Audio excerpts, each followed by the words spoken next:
Am I live now? It says I'm live for 1 hour. I have to press an additional go live button. YouTube, why is this a thing? Am I live now? I genuinely need to check if I'm live right now. Like, am I?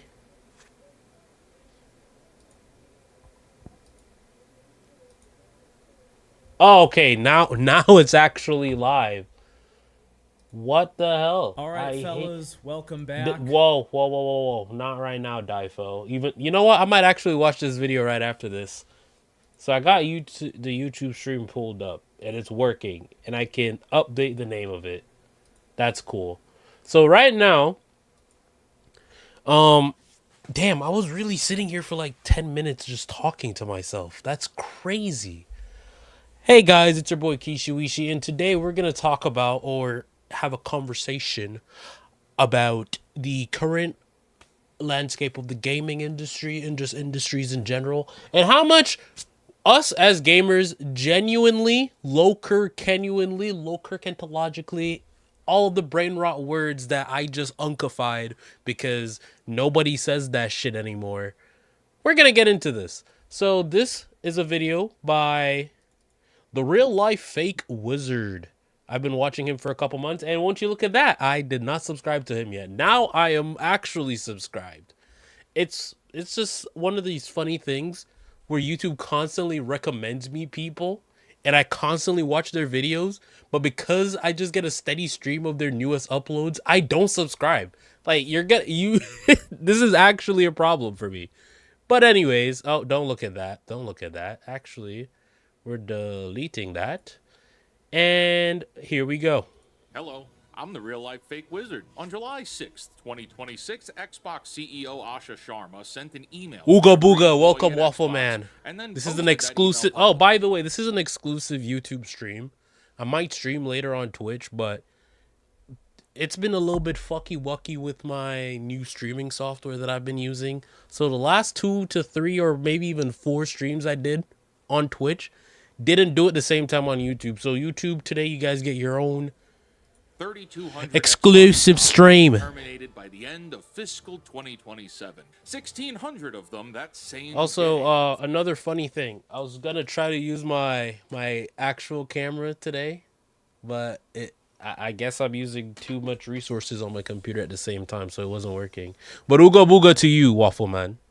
Ooga booga back to you, my friend. 4 studios are leaving Microsoft, and a 5th, Arcane, is still having its fate decided upon. Asha called it the most significant restructure in Xbox history. And within the hour, gaming Twitter turned into a funeral. Journalists, content creators, and industry folks alike all posting the same message. Our industry is hurting. We feel for everyone affected. What the fuck? So you're telling me the niggas who are making games that I don't even want to pay for anymore don't have a job? Yeah, become a hardworking nigga like us now. Nigga, you're doing such a bad job at making the damn games to begin with. Like, come on now, bro. But the gamers? The actual gamers? Oh, they don't care. Gamers are entirely apathetic to these layoffs. And before you sprint to the comments, no, I'm not celebrating anyone losing a job, and neither are you. What I'm saying is... Yeah, like, it's sad that they're losing their jobs, but, bro, you weren't making anything good for, like, the last 5 years. If I clock into work and I don't do a good job for 5 years straight, I don't even think I'd have made it to a year, so, The audience delivered its verdict on the games industry years before Sharma delivered hers, and it delivered it the only way customers ever truly deliver verdicts: at the register. Picture a restaurant with an empty dining room holding a candlelight vigil for its laid-off waiters out on the sidewalk while blaming the neighborhood for not eating there, despite the place giving everyone food poisoning. You cannot guilt an apathetic customer into buying your crap. Damn. That's so real, Okay, though. so we should start with the numbers as a baseline here. The estimates through April 2026 claim that the Xbox Series X and S have sold roughly 35 million units. Comparatively, in the same time frame, the PlayStation 5 has sold roughly 92 million units. Xbox holds roughly 27% of the market, and that market is shrinking as people aren't buying consoles in the numbers they once did. Xbox's annual hardware sales dropped 51% in a single year, from Damn. 9.8 million consoles in 2023 to under 5 million units in 2024. Okay, but that's in only Microsoft's natural, though. last reported quarter, hardware revenue makes sense. fell another 33%. And Microsoft stopped publishing its own console numbers back in 2023, which tells you how proud they are of them. Sharma put the actual numbers on the record herself in that July 6th memo. Quote, What in is a it? typical year, we lost 64 cents for every dollar we invested. That is massive. Whoa. 64 cents for every dollar. That's 36. So 64%. Just say that. We lose. Like, why the fuck would you word it so convolutedly? Like, for every dollar I spent, we lost 64 cents. Just say you lost 64% of the money is gone. Like, fuck these niggas, bro. And it's a massive indictment on the industry shills who've been saying Xbox is healthy for all these years. She For also 64% of the investment's gone. That sucks. 10 times lower than comparable platform and publishing businesses. And that's despite over $20 billion invested in content and hardware over 5 years, not counting the roughly $69 billion for Activision Blizzard. Annual revenue went down by nearly $500 million. So when the layoff news dropped and the audience just shrugged, can you say you're surprised at all? Oh, well, The I'm customers laughing, have been but fleeing it's this kind of platform. sad. Brand loyalty, and not just for Xbox here, is entirely depleted in gaming. Gamers at scale no longer have the brand loyalty as they once did in the 2000s. That's so true. Any layoffs Especially in the happening yo, pause really fast, really quick.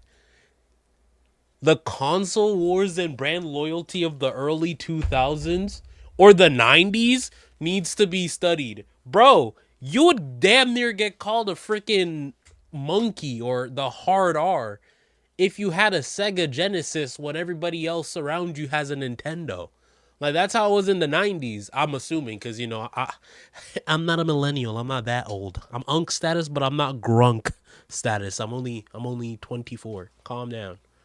35-year-olds, that's hitting grandpa status, right, guys? I'll see y'all in 10 years. But in the early 2000s, it was, bro, Xbox versus PlayStation. Like, yes, it was more political when it came to the early 2000s or the 2000s to the 2010s. But back in the 90s, I swear to God, the amount of stuff I've heard, like, Sega does what Nintendo don't. Like, bro, that is a diss. Like, that's back when marketing was literally two companies basically just doing a diss track to each other. Or like the Nintendo, the one with Reggie, I forgot. I'll probably play it for the YouTube audience, the YouTube video. Sorry. This is a live stream.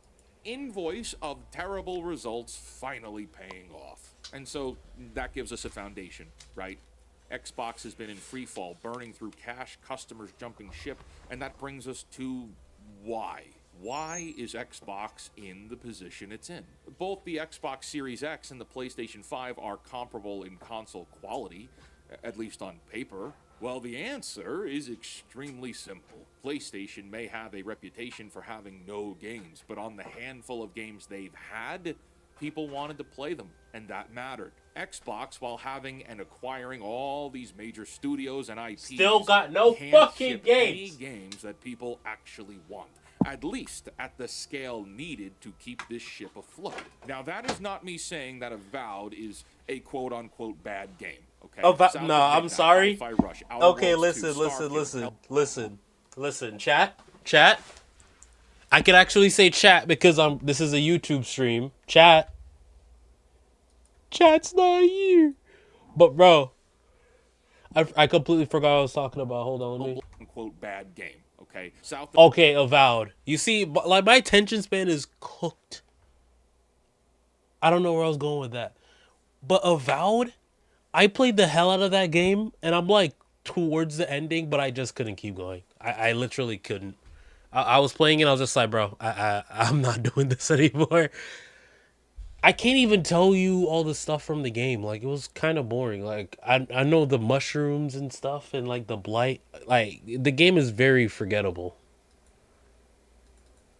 Midnight, Hi-Fi Rush, Outer Worlds 2. Hi-Fi Rush is one of my Gears favorite 5, Gears Xbox Tactics, Bethesda Halo Softworks Infinite. This games. discussion does not require us to determine if each of these games is good or bad. Rather, we can confirm that despite whether Xbox games over the last 15 or so years were good or bad, it did not matter because they were games nobody wanted. And I think that's a whole lot worse.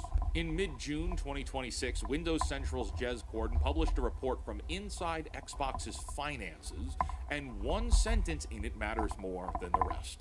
Games like Avowed, Keeper, Kiln, South of Midnight, Hellblade 2, Forza Motorsport, and The Outer Worlds 2, quote, didn't come within range of expectations set by Microsoft's spreadsheets. And they missed on both measures, raw sales on external platforms and Game Pass engagement and retention. Even the audience that could play these games for functionally free didn't stick around. Add the partner titles to I literally have Game Pass, by the way, and I'm still subscribed to Game Pass. The market inspected, considered, was just and like, declined to engage in. Other than Forza, which I already got bored of, there's nothing really else there for me. Normie gamer is not actively engaged. Sorry if I'm making a bunch of noises. Okay, and let me break that down. Most gamers play games. Period. That's it. They'll see trailers and they'll see tweets every now and then, but they mostly just spend their time going to work and then coming home and playing games. And this is the majority of people. That's not to say they're actively uninformed. They're not. But rather that they just don't care as much. Controversy, even what we're doing right now, what we're talking about and discussing, is deeper than the average normie gamer might follow.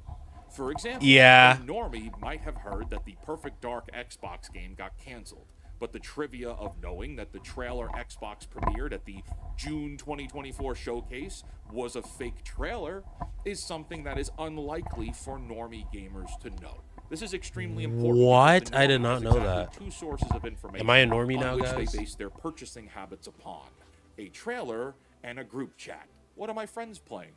Oh, Call of Duty, Fortnite, GTA, Elden Ring, Battlefield. These games spread through the normal population by word of mouth and lobby invites from one friend telling another, dude, you have to play this game, which is a massive indictment on Xbox because no exclusive this entire generation ever became that game that everyone raced home to play. Xbox has failed to win the regular gaming audience.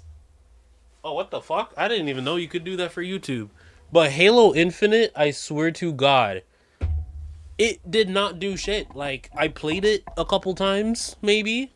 I played the Master Chief Collection, but that's like from over 10 years ago. Bottom line is, Xbox hasn't been doing shit. They acquired all these studios. They've been... I was gonna say they've been doing what fucking Bill Gates does by just buying up a bunch of companies, but Xbox, Microsoft, it's literally all Bill Gates, even though I don't even think Bill Gates is still the CEO of Microsoft. And I don't care. I genuinely don't care. Like, that nigga makes my entire life savings in 1 second. Like, who fucking cares? Oh no, the billionaire is not making $1 billion this year. He's only making just shy of $1 billion. And you can't tell me that gamers aren't spending money anymore because the industry posted its largest year in history in 2025. $195.6 billion in And how much you want to bet majority of that is Fortnite skins? As per Matthew Ball's report, Battlefield 6 sold 7 million copies in 3 days. Gamers are buying constantly, enthusiastically. I have not touched Battlefield 6 in like 8 months. and in record amounts. They're just not buying Xbox because what is being made is not for the hardcore or the normie gamers. These studios have been making products that mirror the developers and only the developers. The industry isn't dying. Xbox is just And you know, it's the same thing for the movie industry. I made a video talking about Supergirl again. You know, we just love talking about that movie. But if you make a product solely for yourself, nobody's gonna watch it. Like if I, Kashawn, decided, you know what, I'm gonna go out of my way and make a movie about something that I like from my perspective without trying to appeal to anyone whatsoever but myself. Nigga, might as well just, okay, I'm done making this project. I'm gonna watch it in my room, beat my shit because of how good I was at making that film, and then go to sleep. And no one else needs to watch it after I spent like $2 billion making that fucking film. That's essentially what Hollywood is doing at the moment. And what these fucking game developers are doing. The only difference is you can make a movie within 6 to 12 months. You're putting a lot more time and effort into these fucking games. And they're shit and no one buys them. I would be more upset if I made a game and no one played it and I spent a bunch of money and a bunch of time making that game versus making a film and nobody watching it. Cuz I'll sell it on DVD. You can, which is a different conversation for games. Because they're making games people don't want. You see, you can give a studio 110 awards. It doesn't matter. We saw this with South of Midnight when people on Twitter be crying, oh, you can't lay off Compulsion Games. The South of Midnight won that award and this award. Okay, but awards do not translate to profits. Awards mean nothing to the customer class. Look at the Oscars. How often does a normal person even recognize half the projects that get awards? I'm a YouTube movie critic. I see movies every single week, and I don't recognize all the stuff that's up there. Hellblade 2 led the entire 2025 BAFTA Games Awards with 11 nominations. More than hey, you wanna know the funny thing is? I played fucking Hellblade 2 for like 2-3 hours and I never opened it again. The first Hellblade, I played it to the very end. It's like they make a good product, they spike interest into it, and then when they're supposed to like deliver onto another product that I want, it's just dog shit. It's just fucking dog shit. His own PR site published a celebration post about it, interviewing the team about their pride and craftsmanship. That was April 2025. By then, per Jez Corden's reporting, the game was already a miss on Microsoft's internal spreadsheets, and 15 months later, they sold the studio. We've got one hand writing press releases about the accolades and trophies, while the other hand over here marks the game a failure. And before that, there was Hi-Fi Rush. Won its awards, got publicly called a breakout hit by Microsoft's marketing team, and I actually played Hi-Fi Rush. It's a good game. I like it. Me. Right? Me. I like it. I like the soundtrack. I like the gameplay. I like the game. Am I everybody though? I'm just I'm one of the few people that might say this is a really good game and actually played it. But how did I play it? Through Game Pass. I did not pay for that shit, but I liked it. Thank you. The studio was dead within 15 months anyway. Gamers don't care about your awards. Oh, well, Wizard, South of Midnight pulled over 1 million Game Pass players in 3 weeks. Surely Game that Pass. means something. Nope. Nah, man, that don't mean nothing. Game Pass has done irreparable damage to the Xbox brand. When a first-party game launches day one on Game Pass, subscribers don't buy it. At most, they just play it. Microsoft books Game Pass as its own profit and loss center, and the retail money those subscribers would have paid if they bought the game never gets credited to the studio that made the game. And that calculation of tracking quote-unquote players is that a subscriber installs the game against a subscriber base north of 30 million. A million players means roughly 1 in 30 of them could be bothered to boot up a game that cost them $0 additional beyond their active subscription. The other 29 million people looked at South of Midnight, shrugged, and played something else. And per Corden's reporting, that game missed Microsoft's expectations on engagement. I played and South of retention Midnight too. anyway, I could not finish meaning it. even the And the funny million thing people who is, showed the day that I was playing the South of Midnight was also the same day. I'm pretty sure it was a year ago when I did a 12-hour long live stream. And of that 12 hours, I played the game for 30 minutes and then ended the stream. Like, the game was fucking boring. Like, it looked cool. It had a story. It had a story going. But did I care? No, I didn't. up for free didn't stick around. Understand what this means. Xbox games have been tested under the most forgiving conditions in the history of the industry. $20 a month, day one click away, and it still couldn't hold an audience. And studios stopped being judged on whether anybody actually wants these games because the service needs to keep the calendar filled with new releases. And so, that's how you get a portfolio full of South of Midnights, games greenlit to feed the subscription, bringing us to a point where the games you're shipping aren't worth buying. Players getting them in their subscriptions won't play them, and compound this over years, over many. Actually, you know what? Let me just show you, because I don't think a lot of you guys who are watching or who might watch this after I fully upload it know what comes with Xbox Game Pass. I'm opening up Game Pass right now. See, look at this. It's taking quite some time. I got a lot of applications running. Let me close this. What do I have? Epic Games Launcher open. You know, I have Valorant. Right client. Yep. Close that. All right. So this, as you can see right here, is Xbox Game Pass.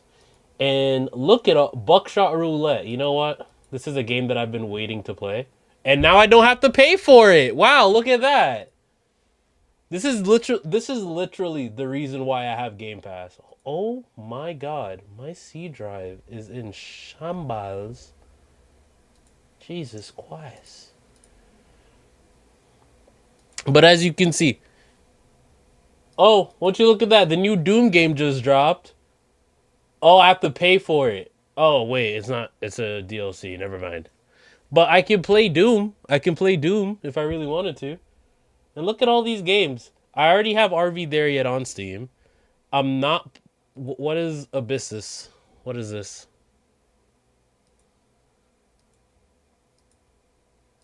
Okay, look, this is a 4-player roguelike game, but I don't know if I can get... Oh, 2 friends already play this. Hold on. I could probably get this going. But you see, it's very slim pickings. It's very slim pickings.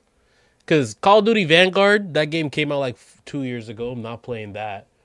Winds of Arcana, just the cover alone looks gay. Like, I don't know if I want to touch it. Like, oh, this looks like it could be a cool game. Cool. 2.5D action platformer. Yay, it's just Prince of Persia. The finals. Like, there's nothing here that I really... Oh, I have Luna Abyss. But yeah. Game Pass.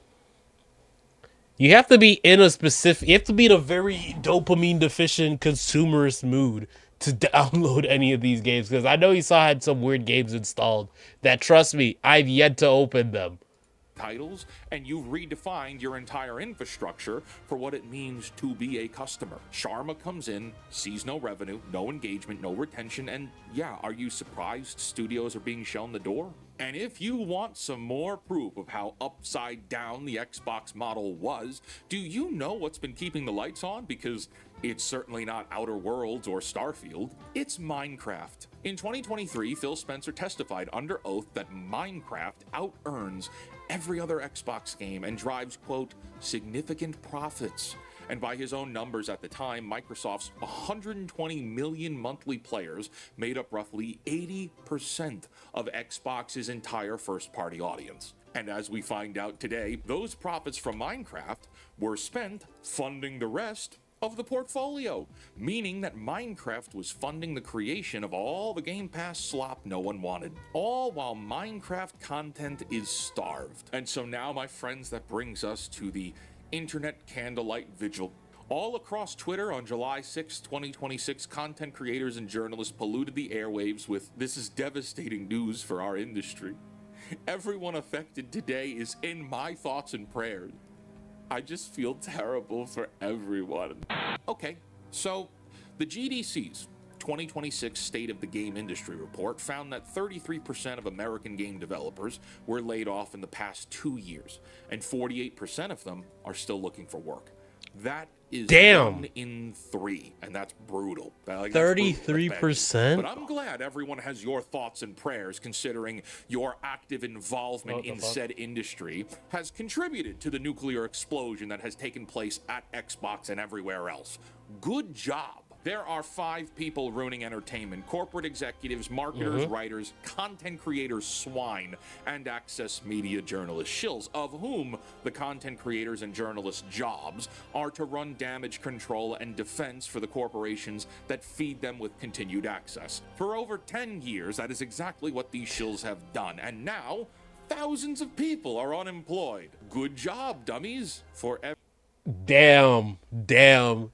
Yo, they were literally played in our faces for so long, and now people are losing their jobs over it. Isn't that weird? Like, let's think. The peak of the bullshit from the gaming industry, let's say 29, no, not even 20. Yeah, like between 2017 to 2020, around that time, you know, you could get good reviews and the game would also be good. But I think after COVID and then 2021 onward, niggas would just hype up a game because they want to play it for free. And then get a bunch of people, kind of like a fucking pump and dump cryptocurrency scheme. I don't know why I still have his beautiful face right there. But it's like a pump and dump cryptocurrency scheme where they just hype up a game so much, a bunch of people buy the game, play it for however long, and probably play it long enough to where they can't even refund it, or in some cases, PlayStation and Xbox straight up won't let you refund the game after you bought it digitally. And then niggas would make money. But then over time, people just stop trusting reviewers, stop trusting the companies making these freaking games. And now niggas are losing their jobs. Wow. Make the game good to begin with. And stop trying to hype up bullshit. Every South of Midnight that didn't sell, for every controversial Halo skin that no one bought, for every puzzling acquisition that was celebrated with a victory parade, for every micromanagement decision that padded the bloat of the industry, all of that has led us here. The industry shills were telling the world that all of this was not only hunky-dory, but also that it was healthy. Yeah, that's right. Game Pass is great. There's so much value. Mixtape is incredible. It makes me feel all these bubbly feelings. Gears 5 is wonderful. I'm so glad we replaced an extremely hyper-masculine franchise with a female lead and killed the previous male protagonist's son. It makes me feel feelings of joy. Fable taking nearly 10 years to release and removing the morality system for a sticky, morally gray replacement? Oh my gosh, it makes me feel all these feelings. And my feelings matter more than facts, because emotional validation is the only thing that ships on time in this industry. When customers look at what Xbox has to offer and says, there's nothing here that I want to buy, the Access Media's answer to that is to write think pieces about how the audience is toxic, entitled, and review bombing. In all of gaming, not just Xbox here, the only party involved that is ever held to an accountability standard is the customer. A journalist's job is not to boo-hoo on Twitter that people are being... Like, yeah, no, he's not even wrong. Every single time once again, he's specifically talking about the gaming industry, but I think this just applies to all forms of entertainment. If a piece of entertainment goes out into the ether and it doesn't return on investment, they immediately blame the people who they want to invest in the thing to give them the money. Like, nigga, if you make a shitty fucking brownie and I don't want it, you're gonna be mad at me because I don't want to eat your shit brownie? Go fuck yourself. Genuinely, which is what's happening right now. They're fucking themselves. Being laid off. Their job was to ask why games weren't selling 5 years ago, to ask where $20 billion is going and why a studio with 1 million players engaged has no revenue. Journalists were supposed to... I'll tell you this right now, the $20 billion from the gaming industry that's not going into the gaming industry right now, that $20 billion is going towards rent and food and other shit. Like, I would rather be on top of my finances than waste money buying a new game. Like, the gaming industry is making people more financially fucking literate. Or we're just going out to the club drinking because we're sad that the games we want to play are dog shit. It goes both ways. It goes both ways. Questions that make sources a little uncomfortable because that discomfort, if applied early, is the thing that forces course corrections before there is an explosion of 3,200 pink slips. But they didn't ask questions. They wouldn't, because asking real questions costs access, and access is the whole business model, which means accountability only arrives the only way it ever arrives, on spreadsheets all at once, with no warning to the people at the bottom. Layoffs and consolidation are what a decade of unasked questions looks like when the bill comes due. And that's why Asha Sharma has the job. We now know she was brought in to be a Terminator. She is acting as a fixer, and whether all these efforts will be fruitful in the end, we do not know. But look at what we do know. Her memo admits in her own words that in some parts of Xbox, work passes through as many as 14 layers of management before anything gets decided. 14! Platform teams grew 40% larger this generation, while the player base shrank. Her plan is to have 5 layers max, 3 where possible, 1 accountable owner per decision, vendor spending cut in half, 20% of the workforce gone, and 4 ball and chain unprofitable companies will be shown the door. And there's also a major caveat here that a lot of people aren't taking seriously, or at least are avoiding, because it ruins the shill media's narrative. Compulsion's founder, Guillaume Provost, publicly thanked Sharma and her deputies for, quote, working tirelessly to get his studio its independence, with its games and its IP all in hand. Which means Sharma and her team are at least attempting to create peaceful transitions and lessen casualties, instead of just chopping heads off like we're being led to believe. If we look closer, Sharma is pushing for studios to focus more on mainline IPs. ID Interactive, while seeing a reported 50% team reduction, is being mandated to produce more Doom, Quake, and Wolfenstein games. We're hearing reports that Bethesda is getting a mandate to get more Elder Scrolls and Fallout games made, which maybe is the correct course of action for Bethesda, considering Skyrim. Bethesda. Skyrim came out in 2011. The wait between Skyrim and a new Elder Scrolls game that isn't Elder Scrolls Online is officially longer than GTA 6, my nigga. What are y'all doing? What are you doing? We don't want the multiplayer, massive multiplayer online shit. I played the fuck out of Elder Scrolls Online when it first came out because I was a nerd and I was LARPing to like it. But ultimately, I stopped playing that fucking game because that game just at some point just got so fucking boring. It's not Skyrim Online. It's Elder Scrolls Online. I wanted a game that was Skyrim Online. Fallout 4 came out in 2015. The wait between someone's made a video about this, by the way. The wait between Fallout 4 and a new Fallout game is going to be even longer than the wait between Red Dead Redemption and Red Dead Redemption 2. I'm using these to say like the 2 big hitters of their franchises compared to Rockstar, by the way. Nigga, drop another fucking Elder Scrolls game. I don't want another Fallout game right now. I don't care. You already made Fallout 76 in like 2020.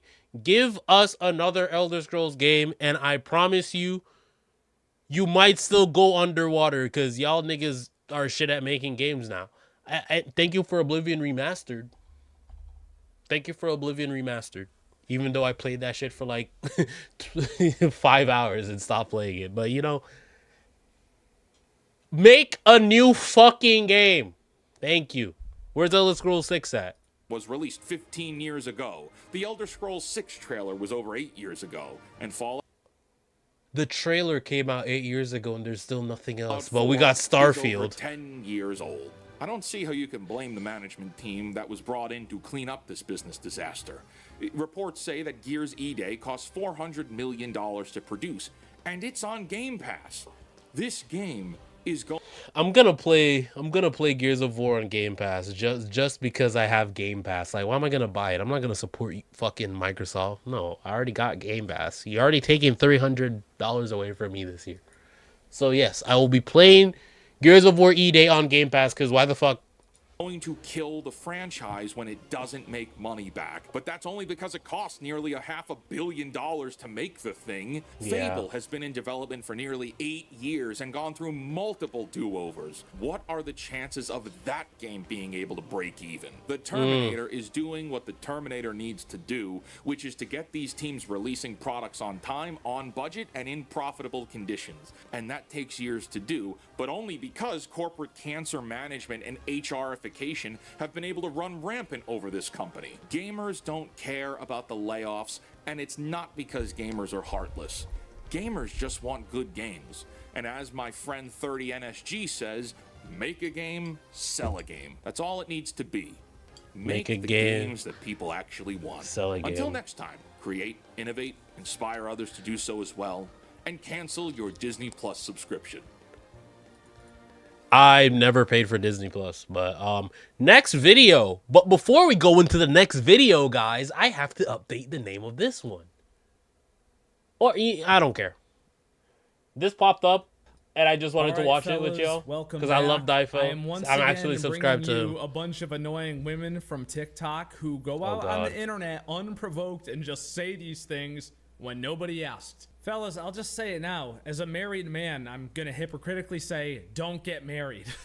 And when I say that, I don't mean it literally, don't. All I mean is be careful about who you marry, because you could wind up marrying someone like this. Okay, if you're a man, keep scrolling. Ladies, specifically wives or women who live with your male partner, tell me if this is normal or if I'm just a terrible person. Nothing stresses me out more than when my husband is relaxing. When he's at work, when he... What? Whoa, whoa, whoa, whoa, whoa, whoa, whoa, whoa, bitch.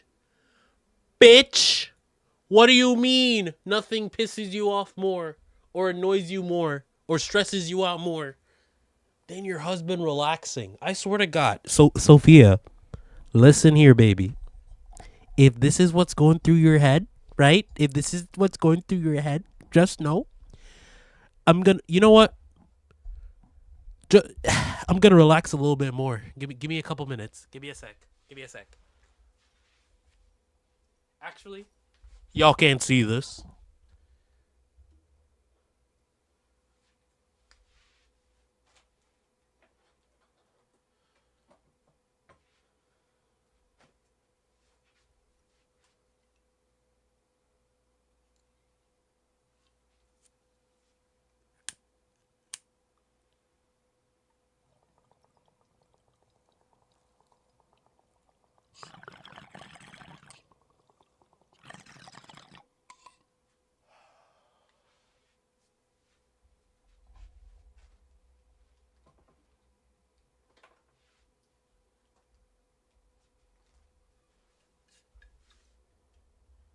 Yeah.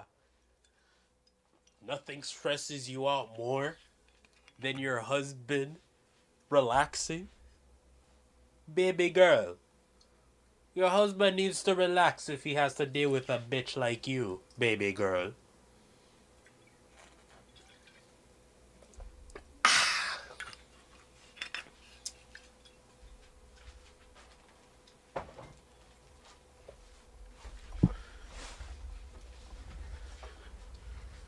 Hey, I'm down here. Hey. Hi. Hello. There we go. He's working out, when he's cleaning the garage, when he's doing his laundry, doing the dishes, whatever. When he's up and busy and moving around, my resting heart rate is at an all-time low. I'm feeling amazing. My skin is glowing. I feel zen. I feel at peace. The second he sits on the couch, the second he's sleeping in, I have the blood pressure of a hummingbird. My stress level is at an all-time high. I'm nervously sweating. I'm clenching my jaw. Like, my poor husband can't catch a break. Like, unless the sun has gone down, the day is over, the day is done. We are both on the couch, we are both watching a movie. Like, that's okay. But if the sun is up, if the sun is still shining, he best be moving around. He best be doing some work. She said all that while laying down on a bunch of pillows on a... Like, No, I don't understand. No. What's your problem? I know that there's might be some evolutionary reason for why she feels this innate way about her husband resting. It's like, oh, maybe, oh, back in the caveman days, if you rested too long, a hyena might eat your fucking ass, right? But we live in a society where it's more effort. You have to put in more effort to not relax. You understand what I'm trying to say? Like, it's easier to relax than to stop relaxing. Like, you have to put in a lot of, like, things right now is so easy that it's so easy to fucking relax. Like, you have to go out of your way to not relax. The moment you get up in the morning, depending on what type of job you have, there's nothing really telling you, oh, you have to go outside and tend to the farm. That's basically what I'm saying. Like, we have less responsibilities in the modern day that unless you're actively engaged in something, more than likely you're relaxing. Like, shit's sweet around here. So I don't know why these bitches get it. Like, go fuck yourself.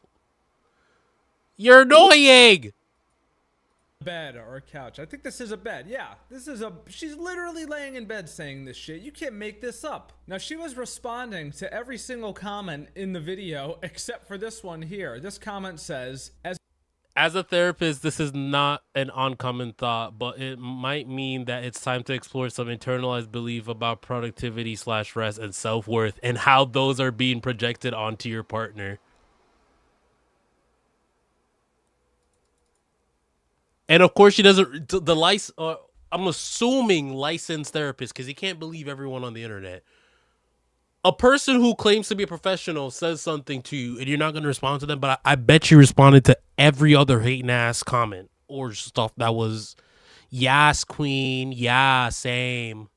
As a therapist, this is not an uncommon thought, but it might mean that it's time to explore some internalized beliefs about your partner. That a woman came into the comments on this video saying, "I'm a therapist and not supposed to be absolutely." And when I said disturbing, sorry for skipping, this woman had feelings about it. Apparently, that's not true across the board. Equally terrifying, this woman has 303,000 followers, and she's influencing a bunch of young millennial and Gen Z moms. So that's something really to be excited about and feel good. Yeah, I love that. Love that for her. Next. My husband just walked outside, and I just want to say that I'm tired of living with a man. I don't want to get a divorce, but I am tired of living with a man. Oh my god, he's in my space. Oh my god, he's here all the time. Oh my god. Like, I so badly want separate bedrooms, but I know that's not acceptable for him.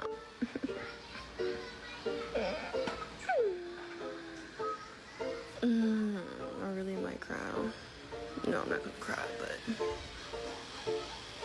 like, why did they say this is what every woman dreams of, living with a man? I just want to live with my best friends, girls. I want to live with women. My best friend just had a baby, and I want her and the baby to move in. No men, they can live next door. But then they would always be over here. Like, oh my god. All right, man. It's giving dyke. It's giving lesbian. Bro. You just want to live with a bunch of women as a woman? You don't want any men in your life? If I said the same shit, I'm a Batiman, right? That's how it would be. But you see, the thing is, I live with a woman. You can actually see the bed from here. Our living situation's very small. But the fact that you went onto the internet and said all this stuff, and I'm assuming you have children together because I heard stuff in the background. You don't think he's gonna see this? Like, I don't know, but like everything that I post, my girlfriend sees, and everything my girlfriend posts, I see because we follow each other on Instagram. And we follow each other on almost everything. So you don't think your nigga's gonna see this? Like, are you trying to break up? Are y'all still together? Because if Sophia posted some shit like this, I'd be like, You sound like you're serious. It didn't sound like if she said it jokingly, I'd be like, all right, she's joking around, because I'd be saying some fucking out of pocket shit. So I have to make things fair. If Sophia wanted to do shit like that too, it is what it is.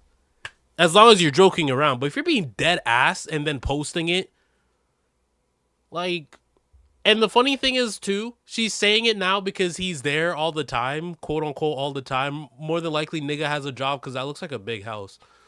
So the moment whatever she says goes into effect, I can guarantee you she's going to be like, oh, I miss my man. Oh, why isn't he home? I regret. Like, bitches will always say shit that is grass on the greener, or the grass is always greener on the other side. Like, they'll always think like that. But then when they get to the other side, you're like, damn, I'm not comfortable anymore. I want to go back to what made me comfortable. It's like, damn, you see how you were comfortable before, but you decided to change up shit and you don't like the changes? You dumb bitch. Like, come on now. I'm not. This one even. You want to get real fucking age though? Look at these comments, dog. Same. Same. I always want to be a clean girl and have the home all cute. And no, I see shit everywhere and toys everywhere. Yes, I know I shouldn't complain because then I'll miss it. But to be honest, I'm good in all that extra mess. I just want to have a more simple life at home, lol. It stresses me out so bad. I know what you mean, lol.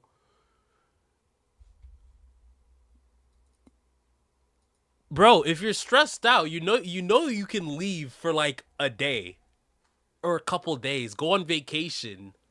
Like, you make it sound like your life is so terrible and so bad that you want to move out. Like, I understand, like, a lot of the times for girls, whenever they have an emotion, they say stuff as absolutes with their emotions.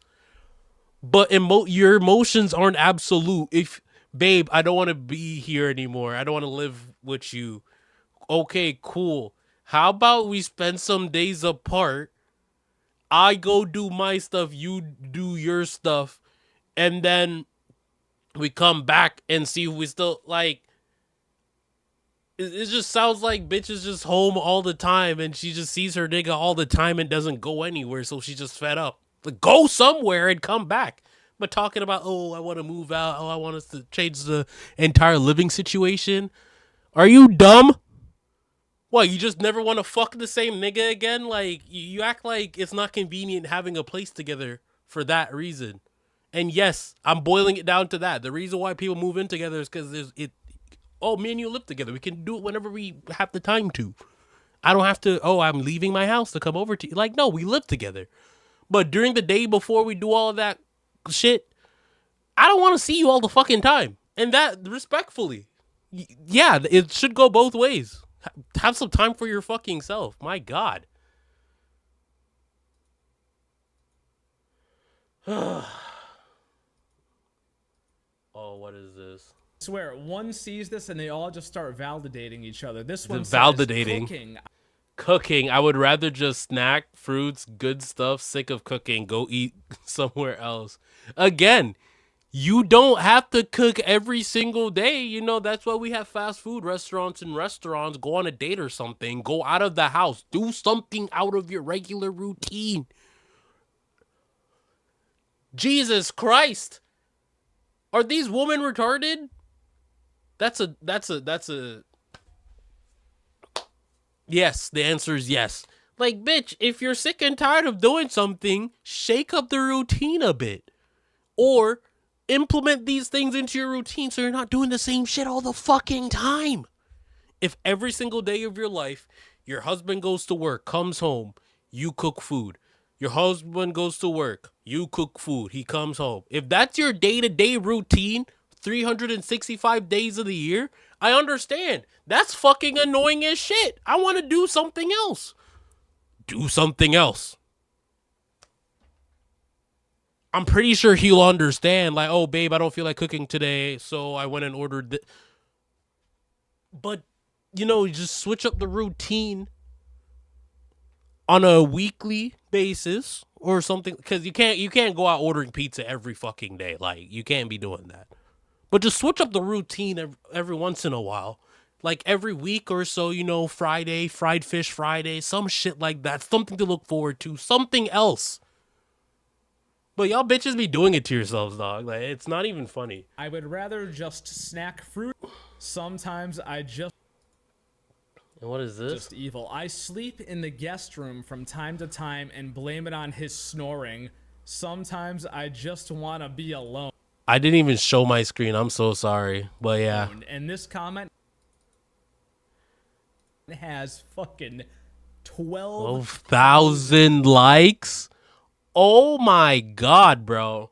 This is another thing. This is some shit my ex used to do. Like, I hate talking about this stuff, but I'm gonna bring it up. My ex would do shit like this, and it would... There's a reason why she's my ex, by the way. There's multiple reasons why. But for this instance, back then, I look big right now, and I'm the kind of the same weight I was back then, but back then I was actually fat. It wasn't no muscles, right? You see this? We got muscles, even though there's sometimes more fat than muscles, but you see that? Yeah. I need to cut down some more. Or actually cut down. I only lost 15 pounds. But back to the story. I would snore very loudly, and she was one of those people that needed complete silence when they sleep. But the bitch would always be at my house. I hated that shit. And by the way, I'm talking about in college. So we lived in dorms. Her dorm was on the 9th floor. My dorm was on the 3rd floor. There's so many times where she would go into the spare room of my apartment to sleep because, oh, your snoring is loud. Bitch, go to your fucking room. How about we don't sleep in the same, go somewhere. But no, it was never that. They would always be here. And this was during COVID, so we literally had nothing else to do. So the best thing you could do is just go to another room and do your own shit. But, and that's the energy I'm getting from all these girls commented. Like, bro, go do something else with your time separate from your husband while he's doing something else separate from you. And you will resent him a lot less. But get a fucking hobby. My God. What is this? And a half. We live together. This one thinks she's being funny. My husband and I separated for a year and a half. We live together again. My youngest daughter sometimes says, why doesn't dad go back to his house when she doesn't like something he did? Bro, that is like one of the worst dynamics your children could have with the dad or mom. Because growing up, they have no respect for dad. Like, they think dad can just go to his house and fuck off. Oh, dad, you don't like that I got an F on my fucking exam that's gonna determine whether or not I get into this college? How about you go back to your fucking house, you fucking fogey? Like, they don't respect the parents. And you're posting up, oh, my child does not respect my husband. And it would be the same way the other way around. Like, niggas should not be posting about their daughters hating their wives. Like, that's fucking weird. And you don't see it! Show me one right now. That's what's the problem. So one person does it while the other doesn't. Kid's perception of the family. And it's still a problem because you shouldn't be doing that shit anyways. Okay, next. Be right back. Fellas, today's video video sponsor. 2 bonus pieces, a buckle and a strap, completely. That was so scary. That was so scary. The belts, you know, because I'm Jamaican, I used to get my ass beat by a belt from my mom when I was in Jamaica. When it came to America, that stopped because it's illegal. It's illegal to beat your children in America, but back in Jamaica, ooh, that shit hurt. Like, look at this belt, man. Look on this belt here. Bumbleclot. Bumbleclot, it hurts. Free. That's 3 buckles and 3 straps. Premium quality. Okay. Huge. How long is really this freaking ad? To the store and grabbed this bouquet and thought it was the cutest. Another video. Boys are so funny because what do you mean Billy went to the store and grabbed this bouquet and thought it was the cutest, prettiest one there? What's wrong with it? Nothing. We just have really, really different tastes. 100%.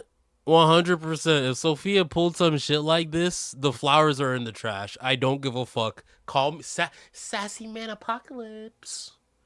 I don't fucking care. Like, Bitch, I did a gesture for you and you're gonna be ungrateful? You're gonna critique it? You're gonna say, oh, we just have different taste? That shit is gonna be in the bottom. Or actually, no, it's gonna be on the top of the Turnpike Mountain of Florida. South Florida Turnpike Mountain. Look it up. That's where we throw our trash. That shit's gonna be the fucking little Christmas tree topper on the fucking Turnpike Mountain. If that, what? I get you flowers for Memorial Day. For Memorial Day. Kind. They're on theme. I love it. I love them. Truly. What, you want him to get you like a fucking pink lilies on Memorial Day, you stupid bitch? How about you be fucking festive and less selfish? Like, what the fuck? This shit's pissing me off. Truly, I love and I've them. seen this exact TikTok before. What does that mean? I am patriotic. It's so good. All right, man. Note to self: don't ever buy her flowers again. Okay, I wouldn't say all that. Don't ever buy her flowers again. No. If she's respectful and grateful, if you're dating a girl that's actually respectful and grateful to you when you buy her stuff, especially gifts, especially like, I'm gonna say getting flowers is the traditional thing. If your girl acts in a traditional way when you do traditional things for her, you should continue to do those things because she's being respectful and grateful. And if it's your show, that's how you're doing love. That's a loving transaction. Let's say it like that. But if she's like this bitch, oh, wow, these are so you. Yeah, we don't have the same. I'm telling you, I would probably turn those fucking flowers into fertilizer by chopping them up and then taking a shit on them and putting them in the garden. Come on. Be fucking grateful. Like, that shit pissed me off. Oh, next one. Fake or real? Fuck her. All right, she's annoying. This next one, I had to take the sound off because of copyright. But this one here, standing in her wedding. When I'm about to get married, but the guy I met online that I never even met IRL walks in, so I low-key just run away with him.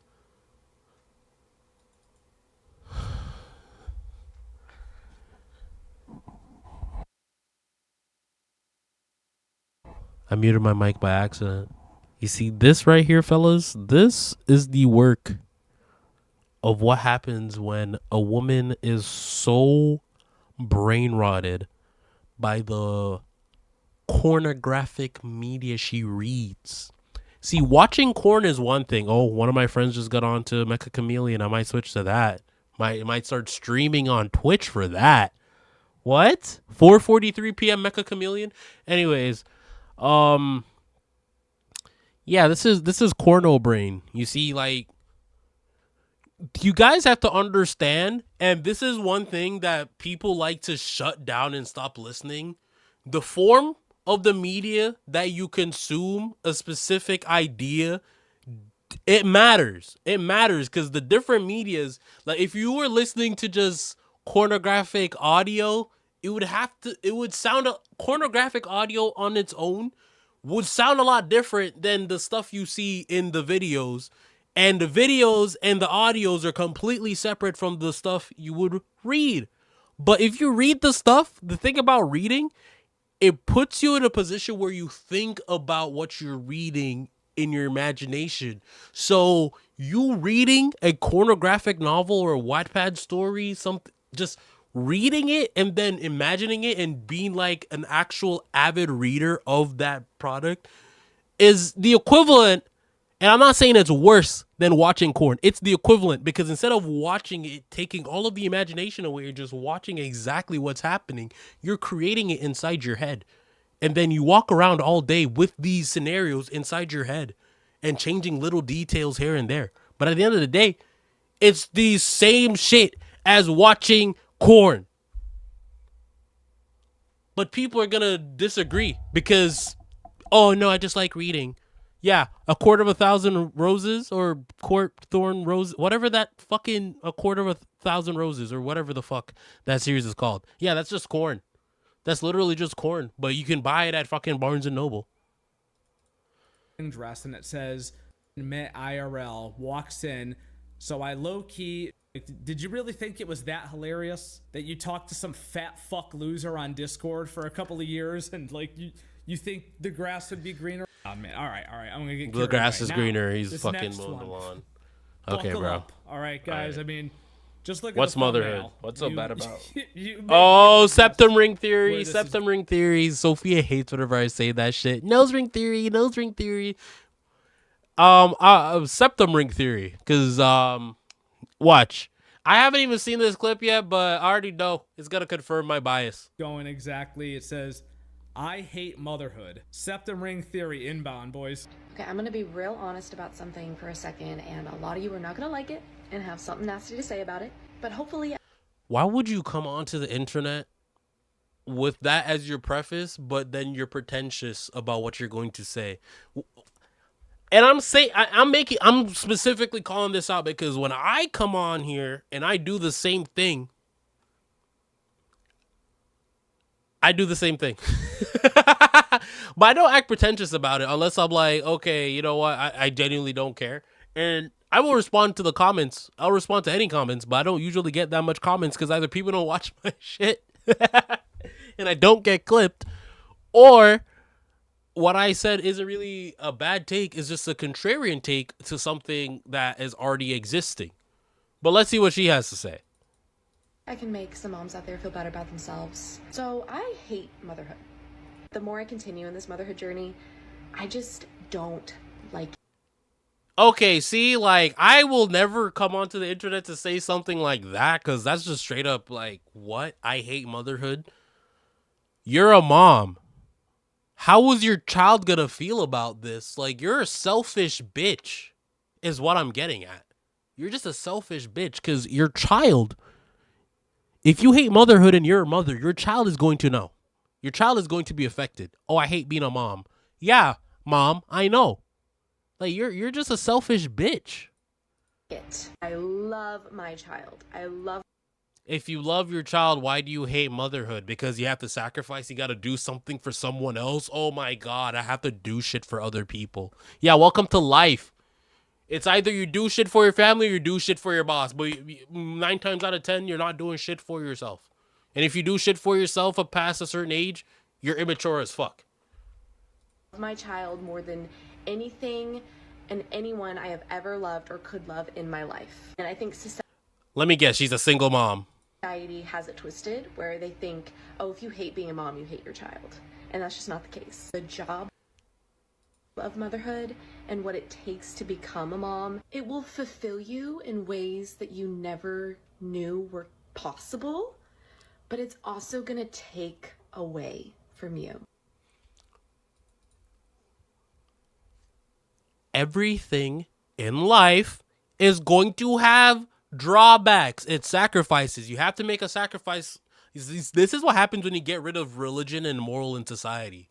The concept of you have to give up something to gain something is just out of people's heads. And I blame social media because social media and like media in general is one of those things where you don't have to take much away from yourself consciously to get something out of it. You know what I mean? So if I make a bunch of fucking videos, a bunch of brain rot shit, it didn't take that much out of me, but the rewards, the gains I can get from doing that varies and is a lot more than the drawbacks.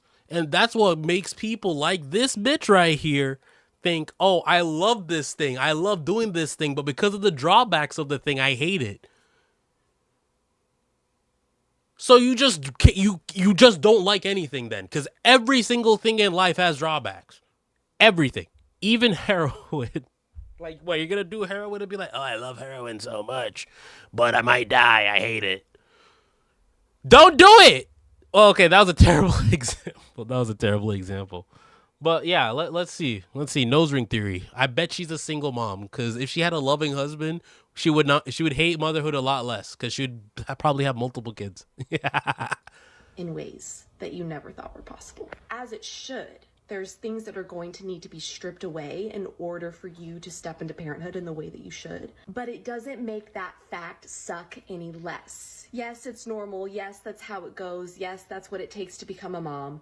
But it still sucks.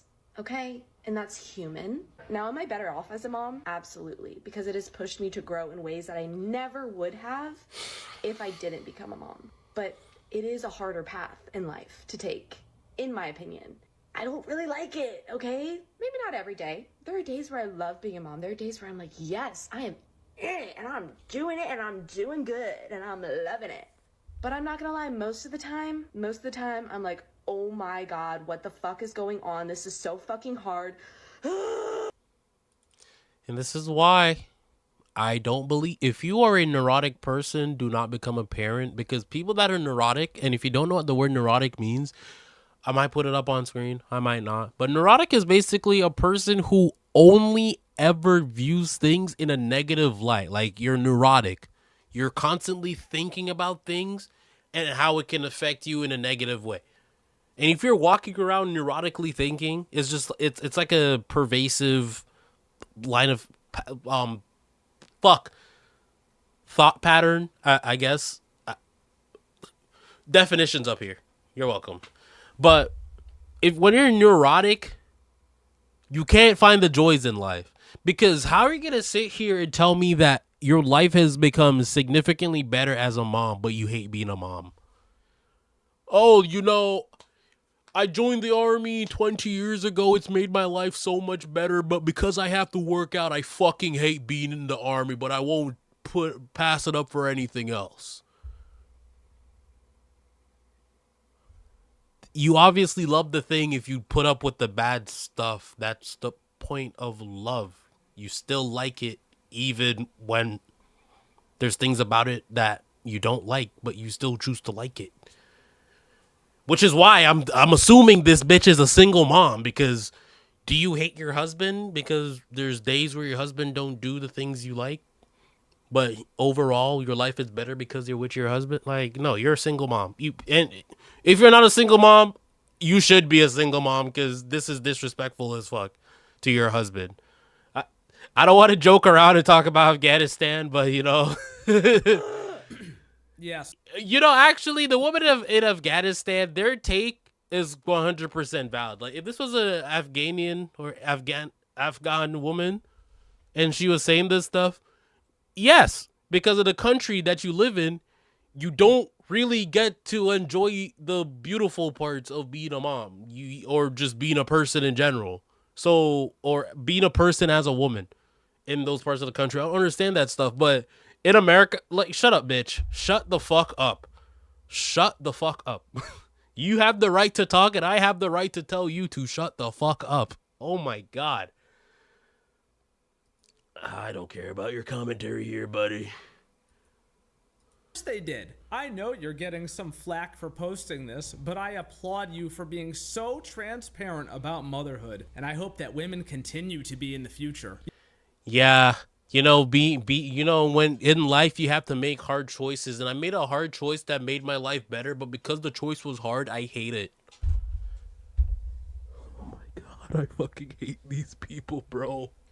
I'm actually gonna start tweaking. The one good thing about all this, guys, is that the more and more of these like mentally unstable types see this type of shit, the more they're just gonna decide to not have kids. I mean, we're already in a birth rate crisis, apparently. You know what? That's a good thing. If less mentally retarded fucking people have children, the world will start straying away from idiocracy. See, right now we live in idiocracy because everybody was just doing everything, everywhere, all at once. But as the world shifts and more people become fucking chuds and they stay in their basements and they don't reproduce, the people that actually are socially calibrated and talk to one another and actually know how to live together in fucking peace and harmony without spreading bullshit, those types of people will have the communities and have the children. Let the fucking outcasts be outcasts and keep pushing themselves further into being outcasts. We just have to hold on to the people that are in the middle. That's what my channel is here for. If you are a weirdo and you find yourself slipping into becoming one of these fucking mentally ill weirdos, join me. I will pull you back and you will... This sounds like a fucking cult. But literally, bro, just chill the fuck out. Be grateful for what you have and be nice to your neighbor. That's all you need. That's all we all need to come together and decide, and society will start progressing. But as of right now, we live in fucking idiocracy, and just smile and wave. Smile and wave, boys. Which is what I'm doing, which is why I'm making more and more videos like this shit. Because just smile and wave at other people being retards. Only going to contribute to that because you see this, you know, the algorithm is designed to show you what you want to see, and this has tens of thousands of likes on it. Like, it's just going to be more and more of these child-free assholes walking around, and they're just going to destroy their own bloodline, right? This will be a self-correcting problem within like 2 generations, I guarantee it. So, yeah, what, bro? I bet you see, because of the boomers. Yeah, the boomers are the blame for this. I'll say it like that. The boomers and the people slightly before them, the boomers and the boomers' parents, they're at fault for this because they created this. They created this problem. They created people like me. They created people like you. They created people like all of us. We are we are the problem that got created 2 or so generations later, right? But if we could have these people, this is going to be self-correction anyways. They don't want to have kids, don't have kids. Boom, more and more people watch this shit, don't have kids, and the people who actually still want to have kids have the kids. The next generation's going to be much smarter. Look at Generation Alpha. You know, if you want to be all schizophrenic as shit, Generation Alpha is the alpha for the new world.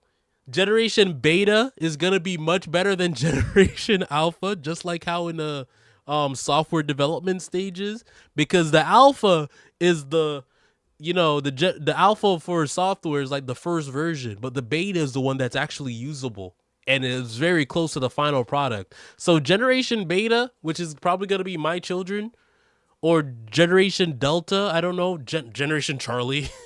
Generation Delta is probably going to be the next one.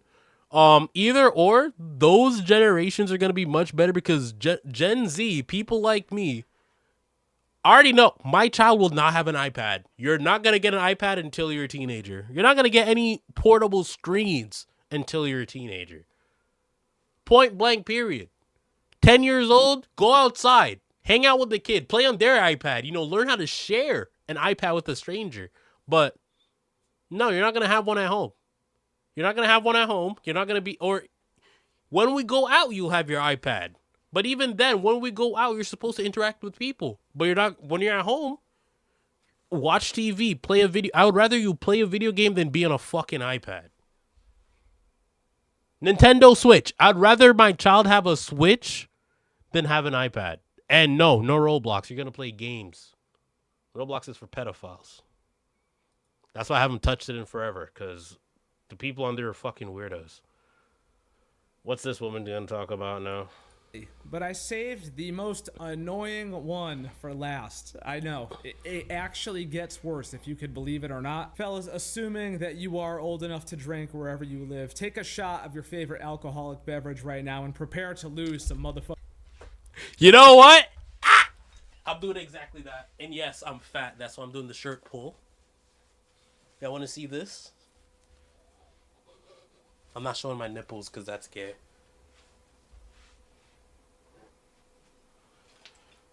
All right. Take a shot of your favorite alcoholic beverage.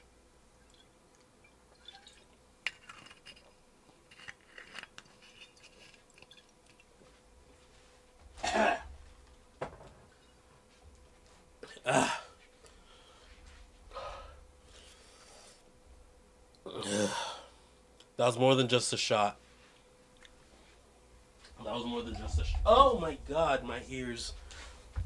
Oh my god. Please forgive me, guys. Whew.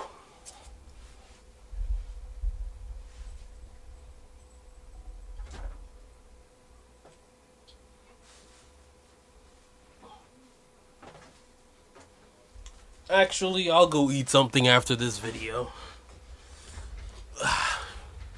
Anyways, back down here. Fucking brain cells. Here we go. I have never met a man that is better than me.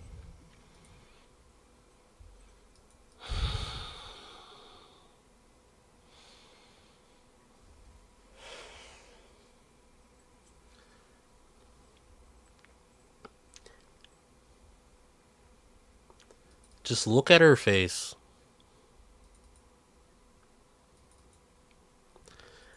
Like the self-aggrandization, I probably said that wrong, but just the self-grandiosity, you can just tell she's full of her fucking self.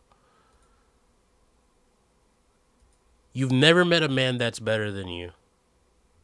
Okay.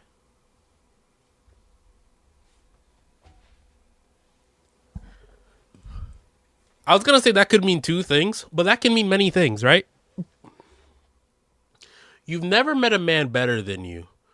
So number one, you are the most greatest, most perfect woman in the world that every single guy that you've encountered is beneath you. You're just so beautiful, so smart, so strong, everything. You're special. You're better in every single conceivable way than every guy you've ever interacted with, because you as an individual is just that perfect. Number two, you're mediocre, but every guy that you meet isn't a top tier guy. Every guy that you meet is unattractive. Every guy that you meet is dumb, is stupid, is incompetent, and you are just a regular girl. Why can't I find a guy that's better? Why can't I find a guy that is like a CEO?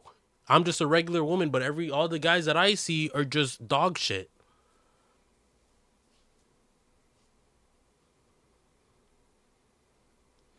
The next thing I want to say, maybe she's not mediocre. Maybe she's not that great. Maybe she's a piece of shit, a narcissistic bitch that nobody likes. And the only people that she can attract are people that are worse than her. So by comparison, she's not that bad in her own eyes, because the people that she interacts with are like drug addicts, criminals, just scourge of the earth.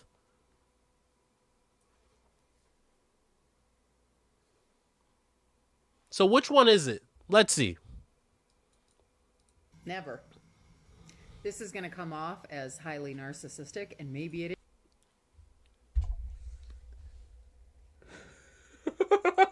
Yo, you can't make this shit up. This is my first time watching this video. You can't make this shit up. But it is what it is. I have never met a man that works as hard as I do. Never. Not one fucking time. I also work 50, 60 hours a week and do all the child rearing, all the house cleaning, all the appointment setting, all the document collection, all of it. I know she'd be running this household like the fucking Navy. Never met a man that could hold his own in my fucking space. Maybe because you don't make space for him. Because you're so used to doing all that stuff by yourself. So when he tries to do it, it's not up to your standards. You ever think about that? You see, people don't think about this type of stuff. If you're good at doing something when you're by yourself and you let someone else do it, you delegate that task to someone else, you're going to be hypercritical of that person, and you're eventually going to push them out of the role so they don't do it at all, and then you continue doing it. I'm only 24, and I'm drinking. I'm drinking. I don't know how long this is going to be. YouTube is eating good today. I have never met a man as emotionally in tune as me. Being emotional and just feeling everything that comes across your mind does not make you emotionally in tune. But and you making this video, I don't know if you're emotionally in tune with yourself, and you can come to the conclusion that, you know what, right now I'm just feeling a certain type of way, and I can just, in the privacy of my own home, just have these thoughts to myself and meditate on these emotions. I wouldn't feel the need to go to the internet to talk about this stuff. Wow. Could not come to that conclusion, but you're emotionally in tune. I can pick up on feelings just being around someone. That's not emotional attunement. That's just being affected by other people's emotions. Oh, someone. So if there's a serial killer if you're in the same room as a serial killer, but inside of their own brain, They believed that they were saving these people by taking them out of this plane of existence, because the other plane, because of him, he's delivering them to heaven, right? Because he genuinely feels that emotion within himself. You are going to feel that emotion and say he's not guilty. Because you can feel his emotions, right? Right? Yeah.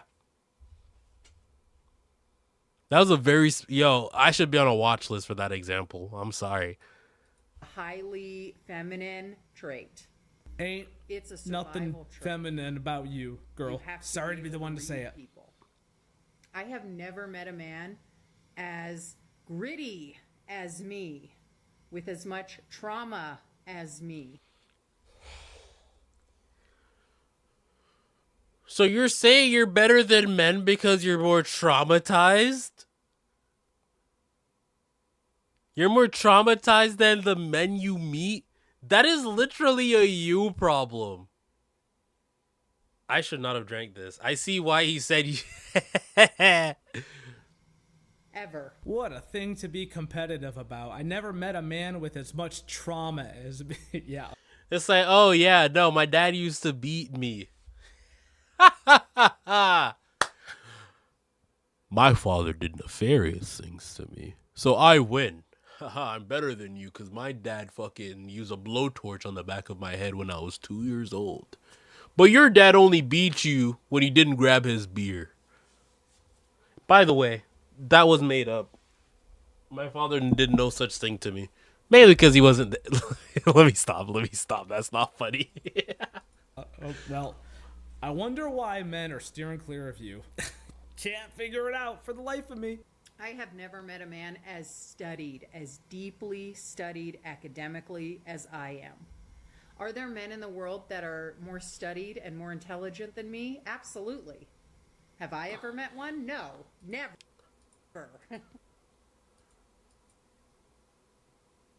That's not that much of a flex as she thinks it is. Oh, there are smarter people in the world than me. I just haven't met them. Smart people are usually around other smart people. So if you're a smart person, but you've never met another person that's as smart as you,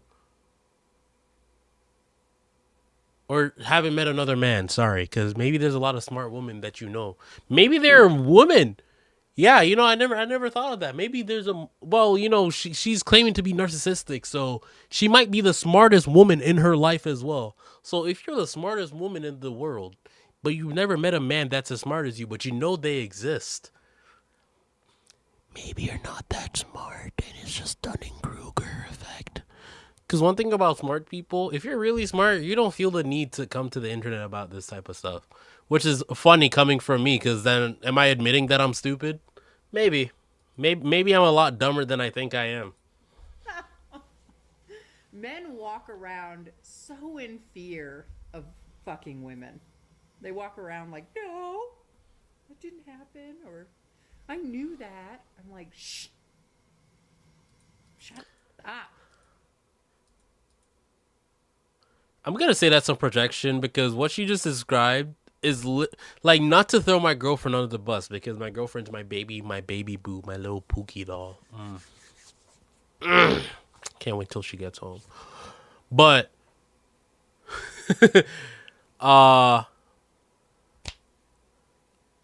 what you're describing is a lot of feminine traits. And I'm saying feminine traits because my girlfriend does this a lot, where me and my friends my friends and my girlfriend will all be hanging out, and one of us will mention something very niche or very technical, and I will ask her, oh, what do you know about... I was like, do you know about that? She was like, oh yeah, I do. And I was like, okay, explain it. Like, I'm sorry, I'm an asshole, I do that. But I'll be like, okay, what is it? And then she'll just look at me and smile and be like, I don't... But it's like, oh, then why would you say you know it? Like, just admit you don't know it so they can explain it to you. Don't just say you know it already, because, you know, niggas... And I'm not only saying guys, but I'm pretty sure this applies to everyone. People like being able to explain stuff and talk. People like to talk, especially about things that they like.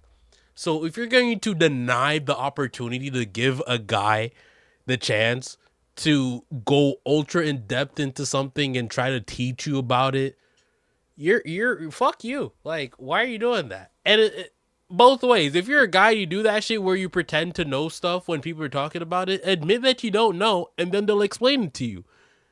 That's communication. But you're like, oh yeah, no, I know that. Like, why are you lying? You don't know it. If you don't know it, you don't know it. We're not gonna clown you for it. If we do clown you for it, we're still gonna explain it to you. And if we clown you for it and we don't explain it to you, we're fucking assholes. And you have every right to be upset. Like, bro. Go over there and cry. I just do not have time for your bullshit. This is the headspace I want women to carry into the future. Me. Is it selfish? Who fucking cares? Okay? We're not even gonna have that conversation. I'm not pausing this anymore. Put yourself in the position that you have fucking earned. Okay? Happy International fucking Women's Day. Oh, she posted. Okay. She felt the confidence to post this because it's International Women's Day. So anybody that critiques her on International Women's Day is just a misogynistic bigot. I love you. It's about you. Well, fellas, that is about enough goddamn motherfucking internet for one day. That was a lot of internet for one day. And 1 hour and well, technically it's only been maybe like an hour 12 because I spent like 15 minutes talking to myself. But let's see if there's anything else that I would want to divulge into before I end this stream and eventually play a game. I'll probably just start doing this where if I'm watching videos, I'll watch them on YouTube as a stream and then edit them afterwards.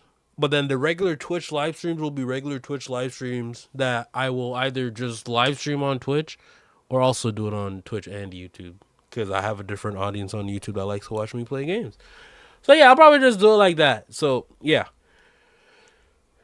If obsession was realistic, I don't know. Arrogant villain loves selling the bag. Oh yeah, I know exactly what that's gonna talk about. Once I see Cell, like nigga could've Cell. Oh my god, this is turning into a different video. Cell could have won and killed everybody, but because he wanted to rage bait the fuck out of Gohan, he lost it all. Cause literally, if he didn't rage bait Gohan and just killed him when he wasn't rage baited yet, Dragon Ball would have ended in the Cell Saga. Cause ain't nobody touching that nigga Cell back in the Cell Saga. Let's be honest. What the fuck? What? The police are arresting people with flock cameras? Hold on.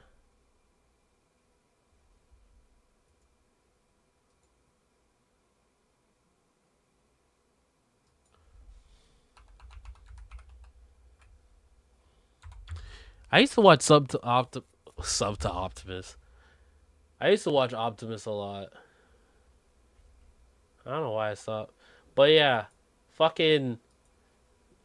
Okay, we're watching one more video and then I'm getting off because my goal is to stop this stream on YouTube by 6 p.m.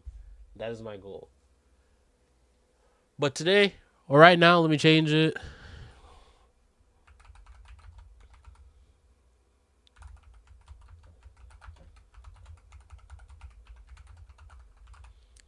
Flock cameras are now arresting people. That's stupid, but you know, it is what it is.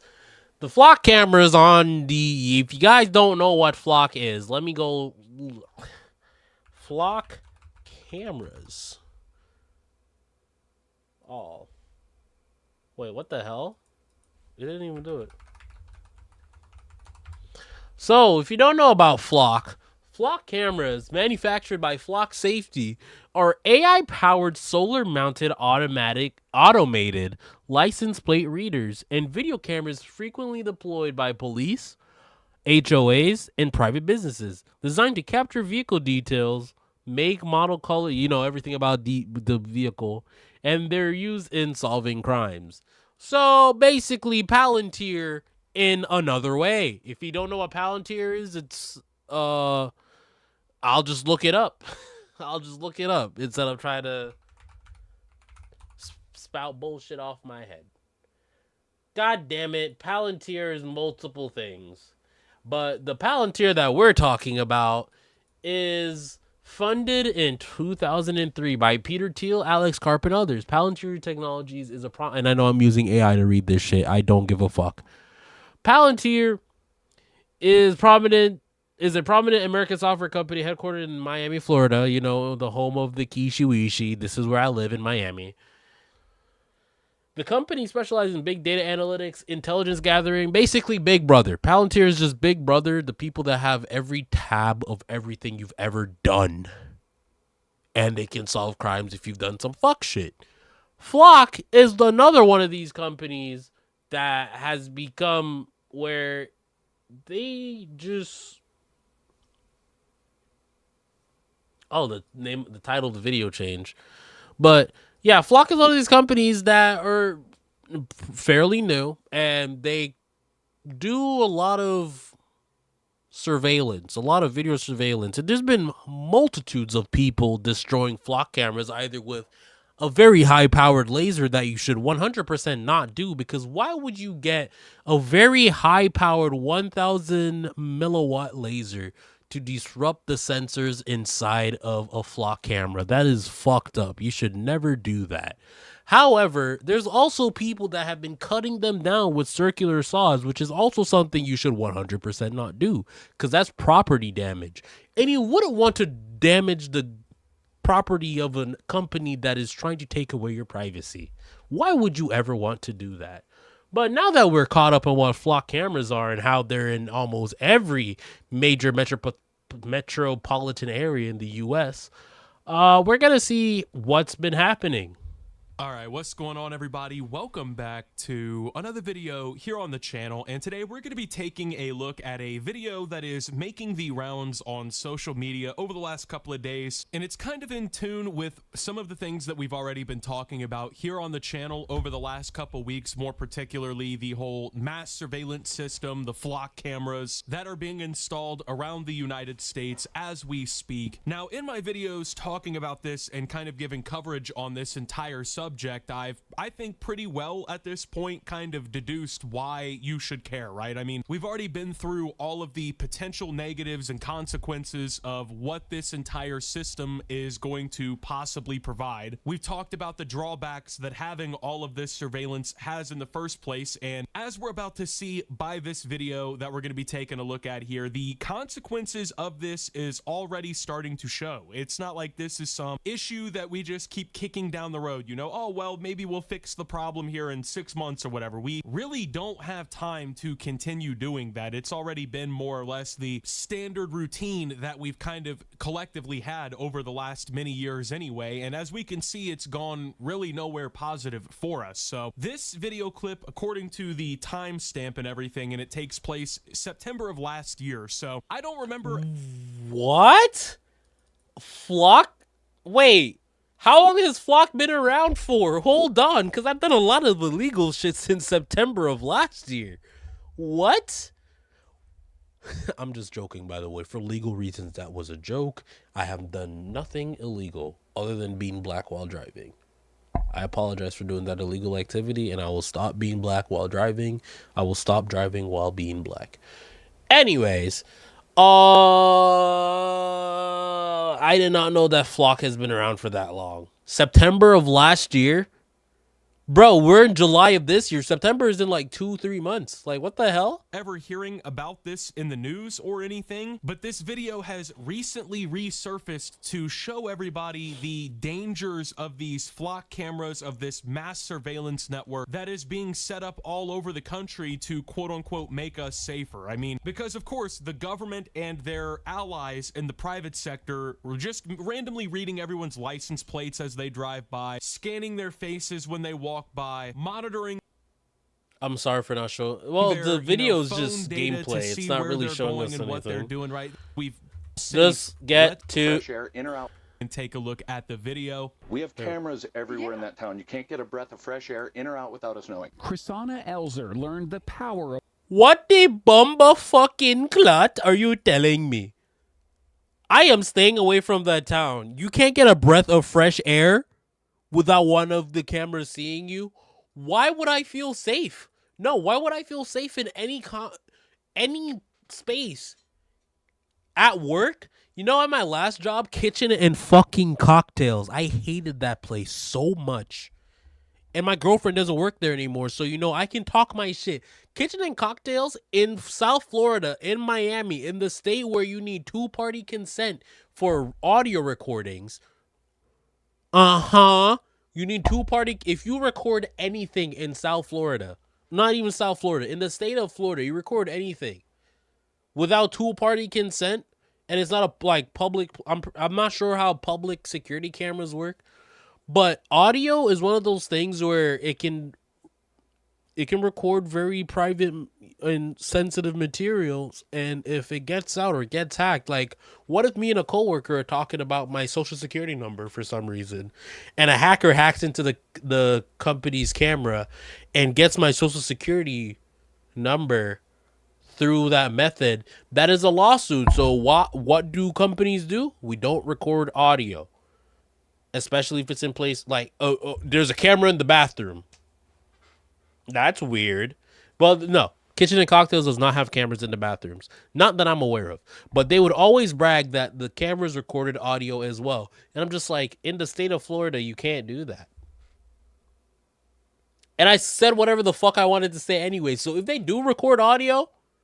Someone should do a lawsuit. I'm not saying I'm going to do it. Allegedly, someone I think should allegedly make a lawsuit about that if it's allegedly so. If they record audio without you knowing, or they tell you to record audio, and you just have to deal with it. I don't want it to record my audio. Well, that's the rules here. That's weird. Flock firsthand. You were in town from 11:52 until 12:09 exactly. Like I said, nothing. 11:52 to 12:09. She was there for exactly 30 minutes. And what did she do? What was so bad? She was there for 30 minutes and you have it recorded. What the fuck did she do that was so fucking bad that you're pulling up to her house now based on what the camera footage says? Gets in or out of the town without us knowing. When a Colorado police officer showed up at her door holding flock snapshots of her truck. And here's when you left at 12:09. That's when you left town. To get... No, to stop at Ridge Trail. Wait a minute. And take a package.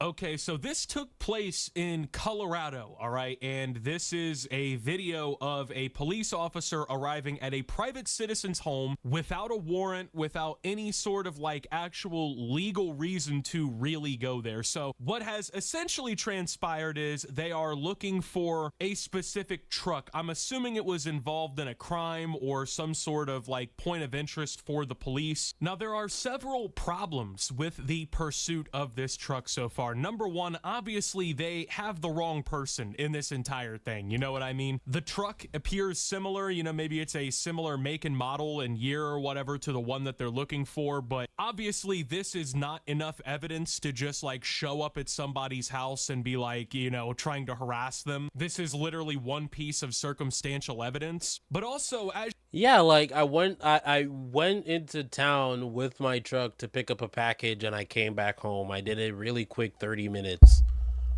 Why are you at my house, nigga? What did I do? Did I steal the fucking truck? Am I part of the cartel? Like, why the fuck are you here? Sorry for getting loud in your ear. But that shit's so annoying. See, this is what I mean. In my last video, I mentioned, or I can't even say last video, I don't know. In one of my previous videos, I mentioned that cops are necessary evil, and I just don't want to be negative, connotative, like, positions with them in public or in any setting where they have a gun and I don't, or there's a gun involved, period, because nothing good's gonna come out of that. You're coming to my house because you saw me going to town on camera, and I ran an errand and I'm back home. And my car looks like nigga, my car looks like any other person that bought the same car or any other person that stole the same car, but it's mine. Why the fuck are you here? As you can tell, the police officer says something very, very telling about this entire thing when he says, you can't go in or out of town without it being picked up by a camera. Now, that statement in and of itself is actually insane, because this is a police officer openly admitting to the public that they are just being consistently monitored when they go into town. Whenever you go into a point of interest, whenever you go grocery shopping, whenever you go to the bank or to the local government office, you are just being 24/7. Okay, you see, if I'm going to the local government office, I'm in my mind, I'm on camera. Grocery store, I know I'm on camera, but why does the police have access to it if it's not a crime? Like, I understand, oh, someone got shot at Target, we're gonna check the security cameras, oh, you look like the description of the person that did the shooting. I understand that. But I went to run an errand, and from the street cameras, you're bothering me? Nigga, go fuck yourself. I didn't commit a crime. Recorded, you are being constantly monitored by a unconstitutional network of, quote, security cameras that are being operated in tandem with the local and federal government. So yeah, no, there should be separation. The government should only get involved if a crime happens, if a federal, state, whatever level crime, if a crime happens. Well, I guess in this scenario, they did get involved because of it, but he made it sound like they're constantly watching it. You should only get access to it when a crime has happened. Other than that, unless there's a car accident, nigga, leave me the fuck alone. That the police can just show up at your door and randomly accuse you of crimes because your truck, it looks similar to the other one we're looking to. And the police officer has literal timestamps for when they were in town. I mean, remember when you used to be asked by a police officer, okay, so where were you between the hours of, 9 and 10 or whatever, right? And you were supposed to like explain your alibi. Well, apparently those days are just simply over. Yeah, they can just answer. Will just outright tell you, oh, yeah, you were in town. What were you doing between the hours of 12 a.m. and 2 a.m.? Officer, I was beating my dick. Actually, no, sir. You were on the 35th floor of this high-rise building beating your dick. Yes. I didn't tell you where, but obviously you got the camera footage of me doing it, so why the fuck are you asking me? No, that did not happen. Between 9:50 and 10:07. What about that? Explain that one, American citizen. Well, there's no shushing. I don't need to be. I need to know where this is. The first thing he pulled out on the body cam is that flock picture, the clear photograph of your car. But here's your vehicle in the neighborhood many times, apparently casing houses, because you just can't drive through for work or visit other businesses. You can only be casing houses. It is her. It is one.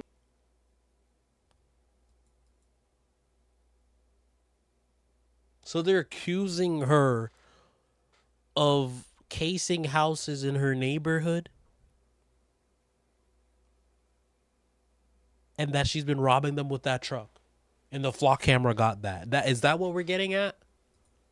100%. It is locked in. There is zero doubt. I wouldn't have come here unless I was 100% sure. Okay, so this woman who was just, by the way, literally doing nothing but driving on public roads, okay, apparently, according to the police officers, drove through the wrong neighborhood too many times, okay? As a public tax-paying citizen, you apparently don't have the right to drive in specific neighborhoods too often for the flock camera, or you will be designated as a person of interest. And God forbid your car just so happens to look just like every other person's car on planet Earth, because then if it just so happens to be, you will be accused of crimes or suddenly masked as the accomplice or something in some scheme you have no idea about because some lazy fuck off cop doesn't really want to do his job. And just, oh, well, this truck looks pretty fucking similar. Let's show up to this woman's house and harass her. Yet you have people who will, with their entire chest, tell you, oh, we need this for safety. These flock cameras, they're going to improve the lives of everybody. It's going to make everything safer for everybody if we go ahead and just put a camera up everywhere. Surely this won't be misused or, falsely used, misappropriated in some way. Surely that won't happen, right? Until you see a video like this. And the cop is so smug about it, too. The police officers are very comfortable. Like, we actively see this happening right now. And, the AI said it happened, so I'm 100% sure of the AI.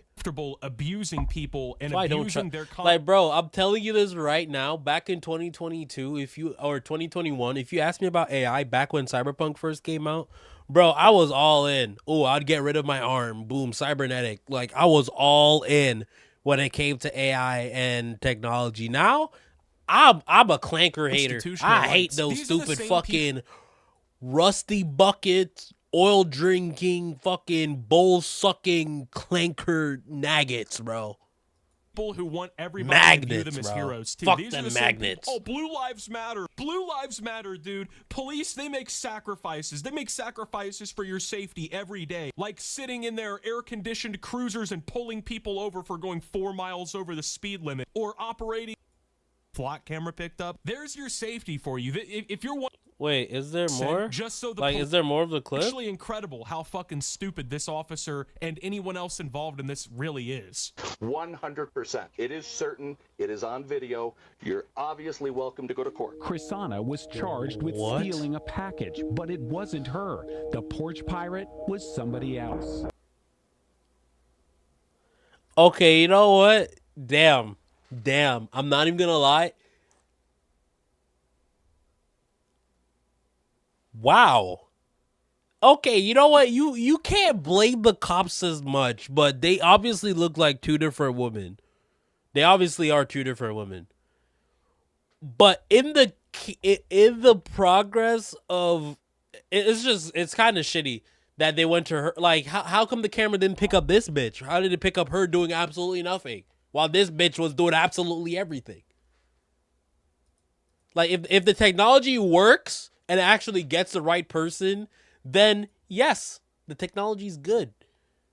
But if the technology's doing shit like this and having you pulling up to my house when I didn't do shit, fuck you, nigga, I'm going to court.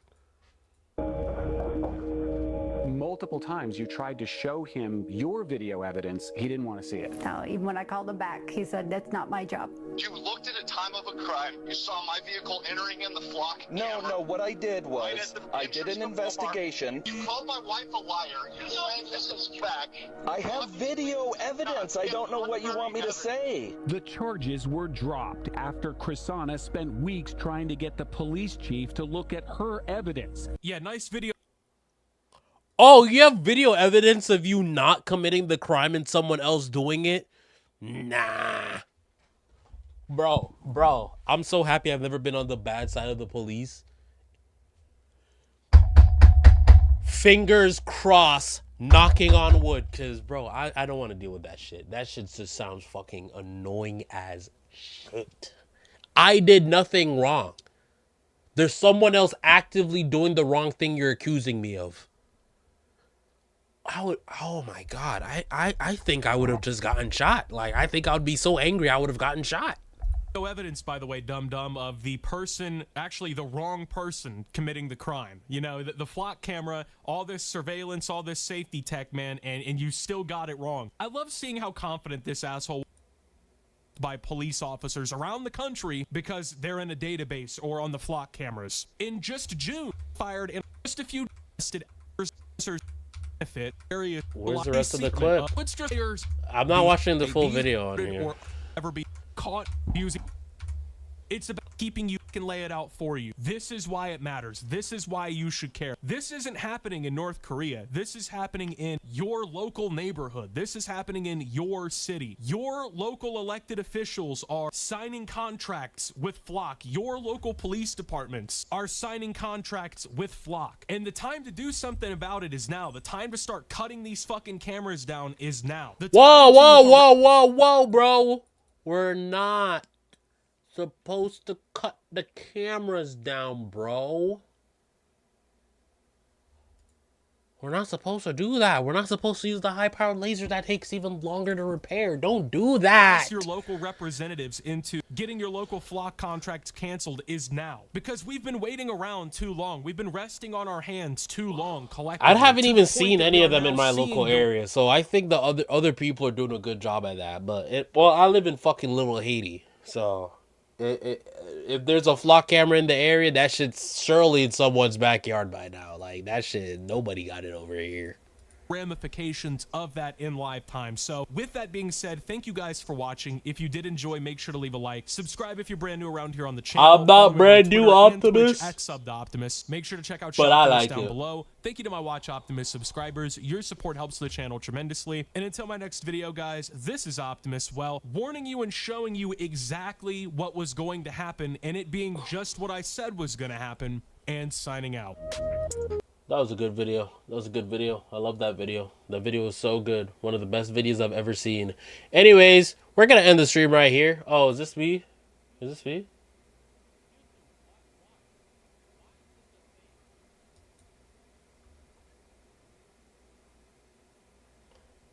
Oh, okay. Now it's actually live. What here for? If all right, that's kind of creepy. That's kind of creepy. That's creepy. I can't lie. That was very creepy watching myself an hour ago. But anyways, we're going to end the video here. It's 5:35. I have time to go be a fat ass, go beat my eggs to make some food. Go do something else before I actually stream on Twitch. Hopefully a game. I might play Resident Evil. I don't know. We'll see. But anyways, thank you guys for watching. For anybody who watch, assuming YouTube, I'm going to post this separately as a video, YouTube. So for those of you who joined in on the stream, thank you for watching. If you're lurking, thank you. And yeah, this is Kishi Wishi. Be good people.